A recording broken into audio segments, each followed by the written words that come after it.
Thank you for joining us here at 11. I'm Schroeder. We want to start right away with some breaking news. Minneapolis police are searching for a suspect who reportedly broke into a couple's home and killed one of them.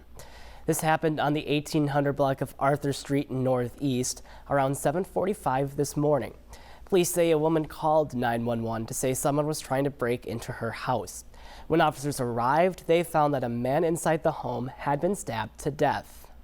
The female, who has an OA, order of protection against the individual trying to break into the house, was able to escape the house to safety. The male resident was fatally stabbed inside the house. Police say the suspect fled the scene as officers were arriving. He is reportedly driving a 2006 green Hyundai Azera with an Ohio license plate reading HIF 2800. If you see the vehicle or have any information, please call 911. Heavy rain quickly came and went tonight across parts of the metro. It led to some intense flooding in Cambridge. You can see just how bad it was from this intersection. Water coming up to the windows of a vehicle that went off the road and into a drainage ditch. Needle-waist high water occurred as rain came down hard and fast. Good evening, everyone. I'm Schroeder. The city telling us tonight they got several inches of rain in the span of 2 hours, and there was significant flooding on roads throughout the city. Along with downed trees and power lines, the roads simply couldn't handle all the water, and there were several stalled vehicles. We had no issues getting to people. There were several stalled vehicles, but we didn't have to make any vehicle rescues. Most stayed in place until a tow truck was able to get on scene. Water still lingering after the sun went down. Here's what it looked like about an hour ago. The good news, though, no injuries were reported. It's been about 2 months since 24-year-old Telke Sundberg was killed by Minneapolis police. His family now calling for police to release all of the video of the shooting. On June 13th, Sundberg was shot by 2 police snipers after an hours-long standoff. Police body cam video shows the snipers saying gun, indicating that they see a gun right before firing. But in the new video apparently shot by a witness on scene, you hear that witness saying he sees a knife. Now family is wondering if Sundberg was actually holding a gun. I want to know what his last minute in detail was on video in what they were talking about. 1 minute, give me 1 minute in detail, and I think we can figure this out. Activists have questioned why officers didn't use non-lethal force and why they didn't let his father try to talk to him. Days after issuing an urgent request for more officers, state fair officials say they have reached their goal of 200 fair officers. Last week, we reported fair officials had sent a letter to the Ramsey County Sheriff's Office for security help. The majority of the officers at the fair will be fair licensed officers, but there will also be support from Ramsey County, State Patrol, and other agencies. We've heard from several of you today about the status of your frontline worker bonuses. Some people say they were wrongfully denied. It should have been a slam dunk, gotten one of the approval emails, and instead, about halfway through the day today, I get an email that says, your application has been denied. Your annual gross income is too high. And I went, I don't think that's the case. State officials say people who think they were wrongfully denied should submit an appeal by the end of the month. The majority of children in Minnesota have already been infected with COVID-19. The CDC estimates 82% of Minnesota children 6 months to 17 years old have been infected with the virus. That's higher than the national average of 79%. The survey is based on blood samples submitted earlier this summer. Westbound lanes of Highway 62 are back open between 35W and Highway 100. The road had been closed since Tuesday when a truck hit the pedestrian bridge. Also new tonight, Fox 9 has obtained video showing the moment the truck hit that bridge. Take a look. This is on the westbound roadway between I-35 and Highway 100. Drivers have been forced to take detour routes along I-94, 494, and other roads, slowing them down just a bit. Well, I mean, it wasn't a lot of traffic, but enough to kind of slow everything down. It was like a 5-minute or so slowdown. The pedestrian bridge had already been closed to foot traffic for several months after a different truck struck and damaged that. Right now, Minnesota has an emergency quarantine in place over Schroeder County. It bans the movement of wood in an effort to stop the spread of an invasive bug. The emerald ash borer has been infecting ash trees there, and now there are 36 counties across the state confirmed with EAB. This is the first time the invasive species was discovered in Schroeder County since it was first discovered in Minnesota back in 2009. A virtual information meeting is scheduled for September 7th. Liz Cheney's crushing election defeat marks the end of an era for the Republican Party.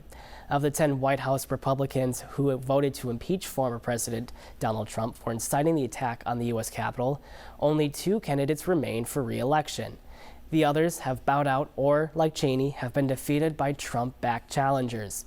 What's next for the 3-term Congresswoman is uncertain. The daughter of Vice President Dick Cheney is making it her mission to ensure Trump never returns to the Oval Office, calling him a danger to democracy. There's no political office that's more important than the principles that we take an oath to defend. The nation's leading abortion rights advocacy organization plans to shell out some serious money ahead of November's midterm elections. Planned Parenthood also intends to contact millions of voters through door-to-door knocking, phone calls, and ads. The effort comes about 2 months after the Supreme Court overturned the landmark Roe v. Wade abortion ruling. You can now get tax credits if you buy an electric vehicle. It's part of the Inflation Reduction Act signed into law this week, but not all EVs qualify. So here's what you need to know. For starters, they must be made in North America to be eligible. Federal officials say that narrows it down to 31 new 2022 and 2023 models. That includes the Ford F-Series electric pickup, BMW X5, Nissan Leaf, Chevy Bolt, and all 4 Tesla models. A quick online search of a vehicle's ID number can help you make sure it's made in North America. If your purchase is eligible, you can receive up to $7,500. NASA's next mission to the moon is getting a step closer to takeoff. The launch system for the upcoming Artemis 1 mission was moved to the launch pad in Cape Canaveral last night. NASA hopes to launch the rocket for a lunar test flight later this month. The test will be unmanned. Instead, there will be 3 mannequins that will be fitted to have sensors that will measure radiation and vibration. The rocket will also be carrying a lot of extra weight. The process is quite complex. This rocket weighs millions of pounds, and the crawler transporter itself is 6 million pounds. This is a mega machine, a behemoth from back in the 1960s that we're still using today, that we've renovated and improved, but can still do the heavy lifting. The entire flight will last about 6 weeks. NASA hopes to have astronauts completing a lunar orbit in 2 years and humans landing on the moon for the second time in 2025. If you are a fan of the Northern Lights, we have some exciting news for you. The Space Weather Prediction Center says a level 3 geomagnetic storm could be on the way for tomorrow night. This means the visibility of the aurora can be seen as far south as Iowa. The best way to see them is to get away from the city to avoid the bright lights and head north if you can.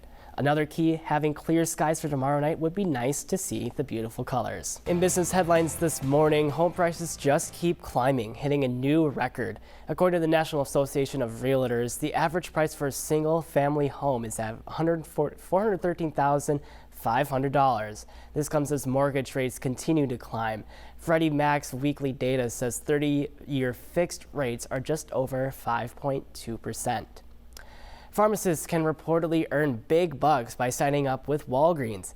The Wall Street Journal reports that due to pandemic-related staffing issues, newly hired pharmacists can get a signing bonus from Walgreens for up to $75,000. New hires would have to stay on that job for at least a year to receive that bonus. The average annual salary for pharmacists was over $128,000 last year. Get ready to pay more to ship out those packages this holiday season. The Postal Service plans to temporarily increase prices starting in October. The price hikes will vary based on the size of the package and how far it's being sent. The temporary increases are similar to what the Postal Service has done in previous years to help cover the extra costs during the peak holiday season. Prices are set to return to non-holiday rates in late January. And if you build it, they will come. Last night, the Major League Baseball returned to the Field of Dreams to play a baseball game. He serves one up the middle for a base hit. Third in a row for the Cubs with 2 gone. The Chicago Cubs and Cincinnati Reds taking the field in Dyersville, Iowa, site of the baseball ballpark used in the 1989 movie. It may be an emotional night at the Target Center. The Lynx are playing the Seattle Storm and will mark Sylvia Fowles' final regular career season home game of her illustrious career. She was first drafted by the Chicago Sky back in 2008. She played for several international teams before joining the Lynx in 2015. After the end of tonight's game, Fowles is set to be recognized in an on-court ceremony with some special guests expected to be in attendance. So how do you sum up the two-time WNBA champ and 8-time All-Star? Her teammates are taking to Twitter, sharing a few words. 3 words that describe Sil: strong, her, like everything about her, strength, like actual strength, and just who she is, dedicated to her people, but also to her craft on the basketball court. Then I would say mom. I'm gonna say motherly. She's a team mom. Because that's just who she is. She just cares and nurtures people around her. And I'm gonna say goofy, and a lot of people don't know that, but she is a goofball. Eat a mayonnaise sandwich. Since posting it last night, the team's 3-word tribute has been viewed more than 3,000 times. And with 2 games to go, Fowles has one last shot at another playoff run. The Lynx are still fighting to get into the postseason. They currently hold the 7th spot in the league standings. The NBA decides on a special honor for the late Bill Russell. His number 6 jersey will be retired league-wide. Similar to how Major League Baseball retired Jackie Robinson's number 42, Russell, who won a record 11 titles with the Boston Celtics, passed away last month. He was also the first black head coach in the NBA and became a prominent civil rights activist. Minneapolis Public Schools is facing criticism over how it would handle future layoffs under the new teacher's contract. A look at how seniority wouldn't necessarily save your job. Plus, the political ads have started and they can create confusion for voters. Theo Keith does a fact check on a new ad in the governor's race.